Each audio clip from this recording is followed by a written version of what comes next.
Wow, look at this អូខេចឹងនៅឡើយទៅការចឹងខ្ញុំយករូបភាពរបស់ top fan ដែលគាត់ហ្នឹងហើយយូរហើយខ្ញុំមិនទាន់បានធ្វើដោយសារគ្នាច្រើនពេកចឹងតោះទៅមើលអ្នកគ្នាបាទ Isaac JS គាត់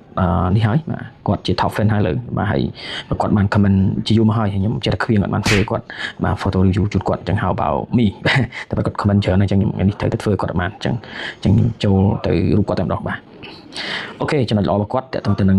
moment នេះគឺអស្ចារ្យមែនទែនតើតទៅនឹងយើងឃើញនេះស្វាទី1ស្វាទី2ស្វាទី3គឺ eye contact ជាមួយនឹងកាមេរ៉ាជាមួយនឹងគាត់ទាំងអស់បាទហើយបានថាមាន connection ណាជាមួយនឹងមនុស្សណាបាទវា nature ជាមួយនឹងមនុស្សដែរបាទហើយ moment របស់គាត់គឺលយមែនទែនគឺងាយបងទាំងអស់គ្នាហើយការតោងការនៅប្រឡោះនេះហ្នឹងគឺដូចគ្នាបាទហើយយើងគិតមើលកម្រិតមកនេះយើងអាចរាប់ពីនេះមកបាទរាប់ពីនេះបកគោលរបស់កាន់ដៃហ្នឹង1 2 3ដល់ពេលនេះ1 2 3អានោះ1 2 3អញ្ចឹងការក្របរបស់គាត់គឺហើយនឹងការចាប់យក moment នេះគឺប្រណិតមែនទែនល្អមែនទែនគឺខ្ញុំកត់សរសើរមែនទែនហើយ moment នេះគឺងាយមាននេះបាទយើងអាចទៅ set up សัตว์ឲ្យមកអង្គុយអញ្ចឹងឈរអញ្ចឹងមើលអញ្ចឹងបានទេអញ្ចឹងសัตว์គឺជាការថតប្របាក់មែនទែនសម្រាប់អ្នកថតសัตว์ណាអញ្ចឹងបាន moment នេះមួយគឺមិនធម្មតាហើយជាពិសេសហ្នឹងគឺយើងអាចជាបានក៏ដូចជាយើងអាចកំណត់បានឬក៏ហៅមកថតបានទេអញ្ចឹងនេះជាសុំទៅសាររបស់គាត់មែនតើតែម្ដងហើយអញ្ចឹងគាត់ទី2នេះគឺគាត់មានណាគេ line គាត់ទេ leading line របស់គាត់ diagonal line គាត់គឺ line នេះ line ខ្លាំងបាទបន្ទាត់ណាបន្ទាត់ខ្លាំងហ្នឹងគឺវាចុះមកកាត់ទៅតែម្ដងអញ្ចឹងជាបន្ទាត់មួយដែលខ្លាំងមែនតើអញ្ចឹងគាត់មាន line ខ្លាំងហើយនឹង moment ល្អបាទតែសម្រាប់ការខ្វះខាតរបស់គាត់ទី1បងប្អូនមើលគាត់តែលឿនពេកព្រោះថតសាច់ក៏ខ្ញុំធ្លាប់មីសដែរគឺគាត់ focus នៅតំបន់នេះគាត់អត់ focus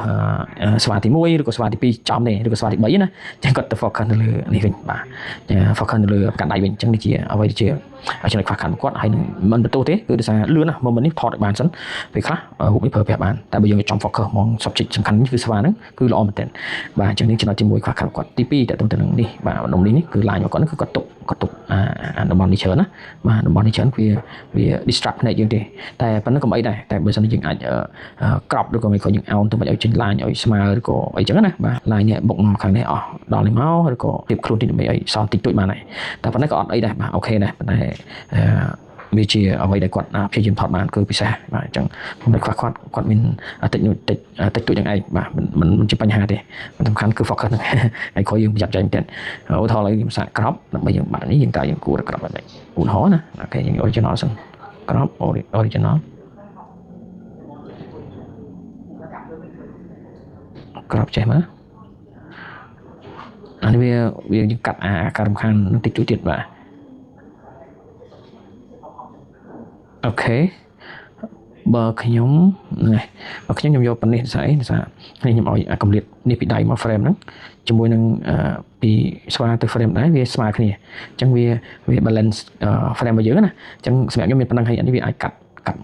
តិចតួចទៀតបានអញ្ចឹងវាសល់ប៉ុណ្នេះយើងអាចនេះបានដែរអូខេអញ្ចឹងខ្ញុំមានប៉ុណ្ណឹងអរគុណសម្រាប់ការរងចាំអូខេបងប្អូនសង្ឃឹមថាការ review រូបរបស់ខ្ញុំបងប្អូនឬក៏បងគាត់ពេញចិត្តក៏ដូចជានឹងអាច